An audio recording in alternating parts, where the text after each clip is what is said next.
Hello student, welcome to my channel. আজ আমি সপ্তম শ্রেণীর দ্বিতীয় অধ্যায়ের অনুপাত সম্পর্কে তোমাদের জানাবো। তাহলে প্রথমে আমরা জানবো অনুপাত কি।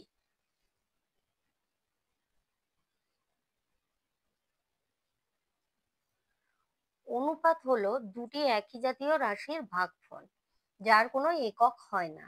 তাহলে অনুপাত হলো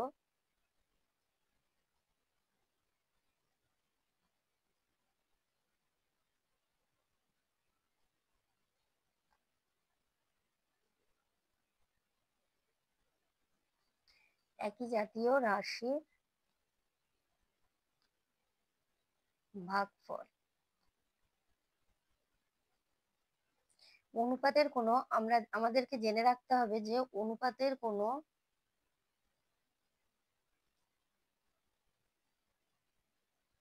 কোনো একক হয় না। যেমন একটি অনুপাত হলো 2:5। এবার এই অনুপাতের এই প্রথম রাশিকে বলা হয় পূর্বপদ, আর দ্বিতীয় রাশিকে বলা হয় উত্তরপদ বা পরপদ। এবার আমরা লিখব তাহলে অনুপাতের প্রথম রাশিকে বলা হয়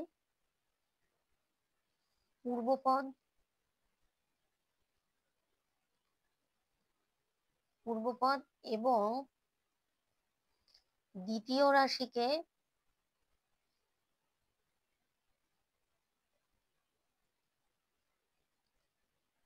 বলা হয় উত্তরপদ।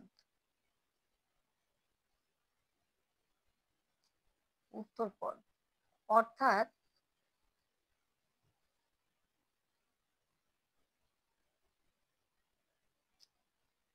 2:5 অনুপাতের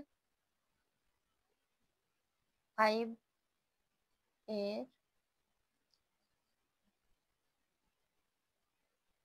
এটাকে বলবো হলো পূর্বপদ, আর 5টাকে বলবো উত্তরপদ।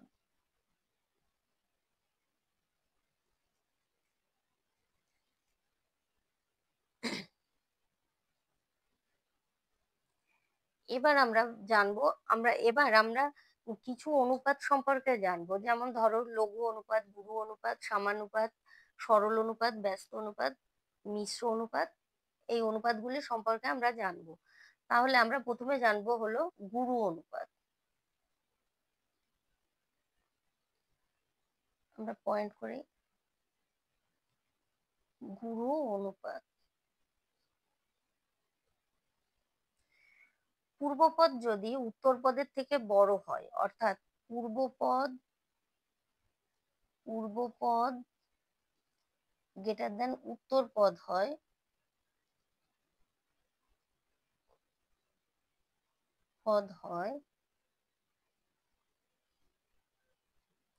তবে পূর্বপদ গ্রেটার দেন উত্তরপদ হয়, তবে অনুপাতটি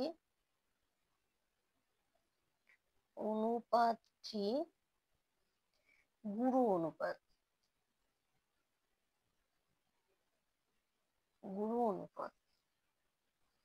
যেমন উদাহরণ দেব আমরা,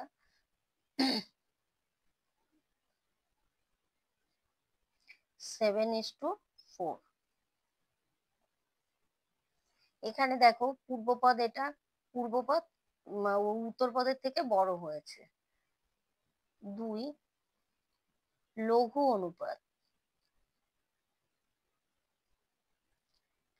অনুপাত। যদি পূর্বপদ লেস দেন উত্তরপদ হয়,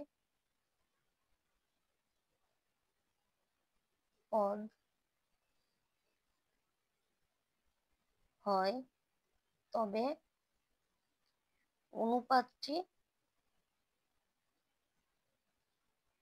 লঘু অনুপাত হবে।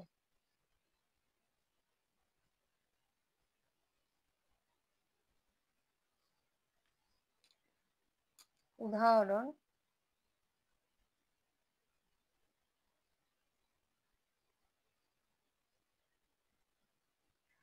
2:5। এবার হলো সাম্যানুপাত।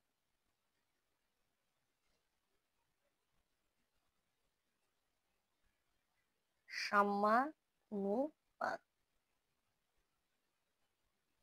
সাম্যানুপাত হলো পূর্বপদ ইকুয়াল টু উত্তরপদ হলে সেই অনুপাতটা হবে সাম্যানুপাত।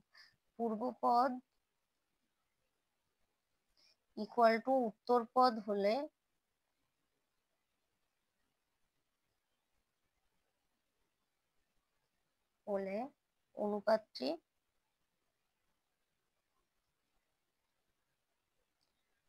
অনুপাতটি সাম্যানুপাত হবে। সাম্যানুপাত হবে যেমন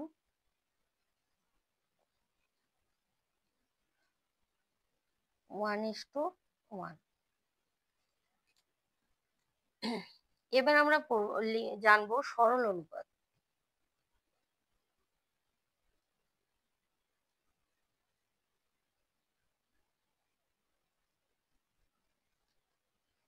সরল অনুপাত, তাহলে সরল অনুপাতে কি হবে? সমজাতীয় দুটি রাশির অনুপাতকে সরল অনুপাত বলে। সমজাতীয় দুটি রাশির অনুপাতকে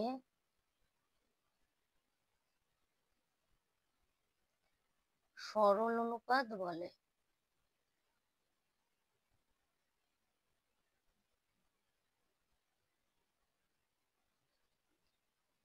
যেমন 4:3। এবার মিশ্র বা যৌগিক অনুপাত।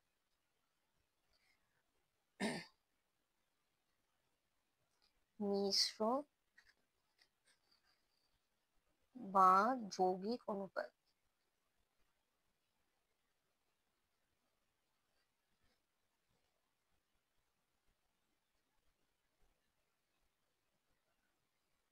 দুই বা দুইয়ের বেশি অনুপাত থাকলে তাদের পূর্বপদগুলির গুণফল ও উত্তরপদগুলির গুণফলের অনুপাতকে মিশ্র অনুপাত বা যৌগিক অনুপাত বলা হয়। দুই বা দুইয়ের বেশি, দুই বা দুই এর বেশি অনুপাত থাকলে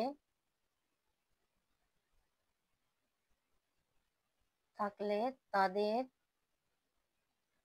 পূর্বপদগুলির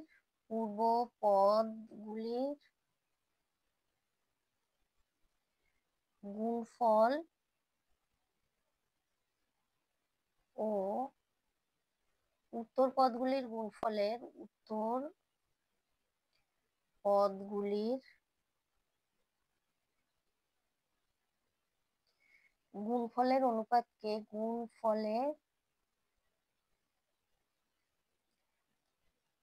অনুপাতকে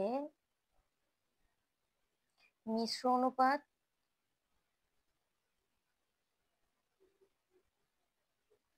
বা যৌগিক অনুপাত বলে।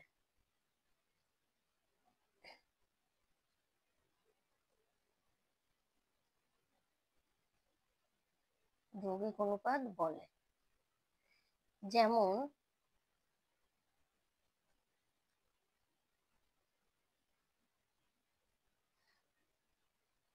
2:3,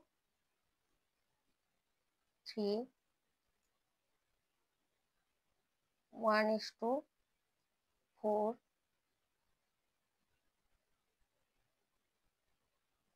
3:5। এর মিশ্র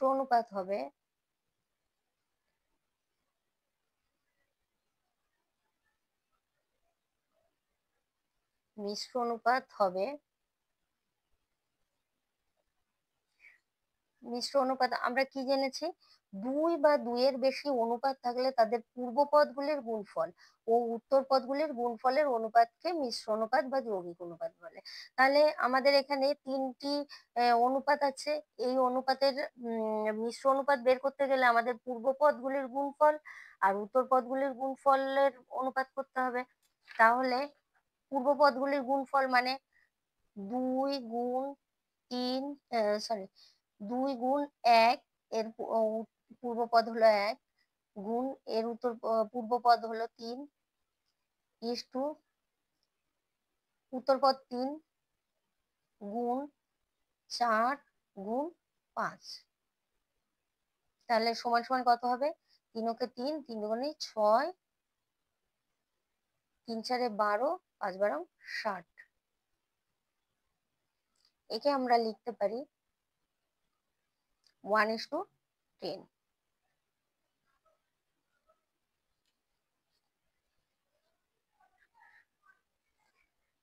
তাহলে এবার জানবো হলো ব্যস্ত অনুপাত।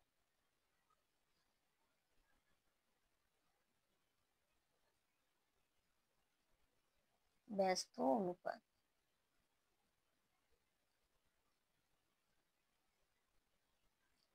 কোন অনুপাতের পূর্বপদ ও উত্তরপদ পরস্পর স্থান বিনিময় করলে সেই অনুপাতটি আগের অনুপাতের ব্যস্ত অনুপাত। তাহলে কোন অনুপাতের পূর্বপদ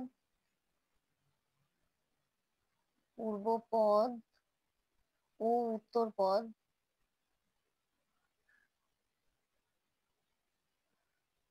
পরস্পর স্থান বিনিময় করলে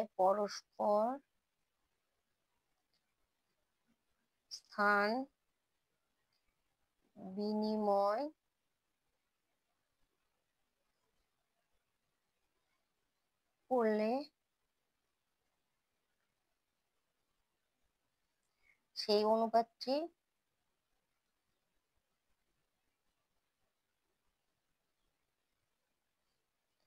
আগের অনুপাতের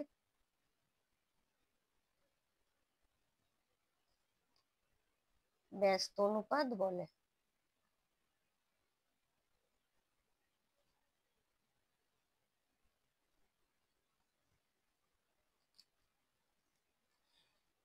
এবার আমরা কয়েকটি পয়েন্ট জানবো, যেমন কোন সাম্যানুপাতের ব্যস্ত অনুপাত সেটি নিজেই হয়। কোন সাম্যানুপাতের ব্যস্ত অনুপাতের একটা উদাহরণ দিই। যেমন ব্যস্ত অনুপাতের যেমন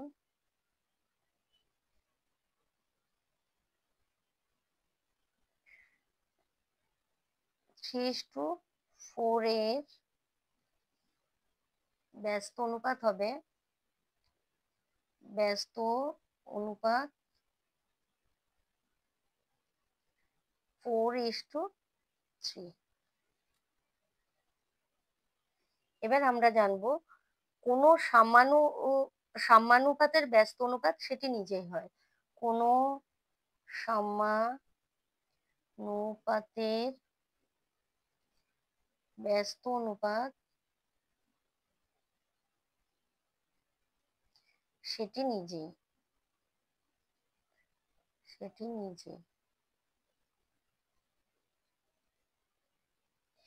কারণ আমরা সাম্যানুপাত কি জেনেছি? পূর্বপদ ইকুয়াল টু উত্তরপদ হবে।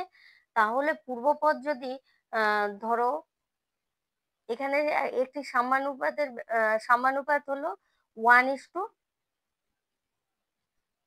একটি সাম্যানুপাতের উদাহরণ হলো 1:1। তাহলে এর ব্যস্ত অনুপাত কত হবে? এর ব্যস্ত অনুপাত উম, আহ, ব্যস্ত অনুপাত 1:1। তার মানে সে নিজেই হলো, এই অনুপাতটা নিজেই হলো।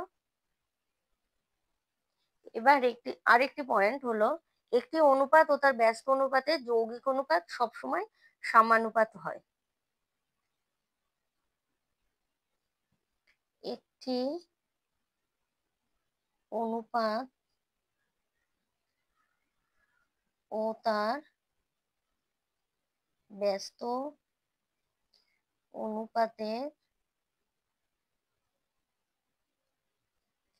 একটি অনুপাত ও তার ব্যস্ত অনুপাতের যৌগিক অনুপাত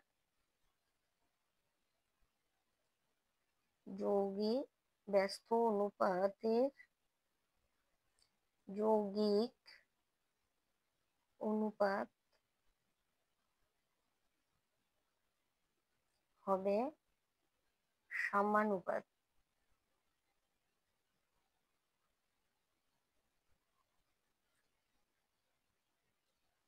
যেমন ধরো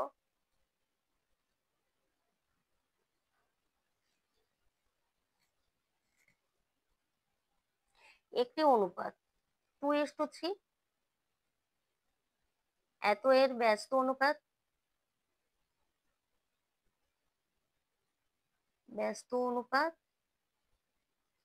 3:2। তাহলে এই 2:3 ও 3:2 এর যৌগিক অনুপাত কত হবে? 2:3 এবং 3:2 এর যৌগিক অনুপাত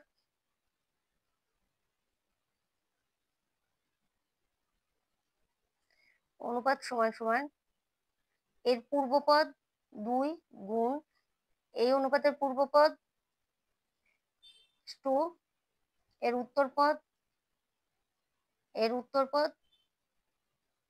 6:6 সমান সমান 1:1। 6 দিয়ে ভাগ করে দিলাম। তাহলে দেখো এটা কি হয়েছে, একটা সাম্যানুপাত এসছে, কারণ এর পূর্বপদ সমান উত্তরপদ হয়েছে। তাই এটা থেকে, এই উদাহরণ থেকে আমরা বলতে পারি যে একটি অনুপাত ও তার ব্যস্ত অনুপাতের যৌগিক অনুপাত সবসময় সাম্যানুপাত হয়।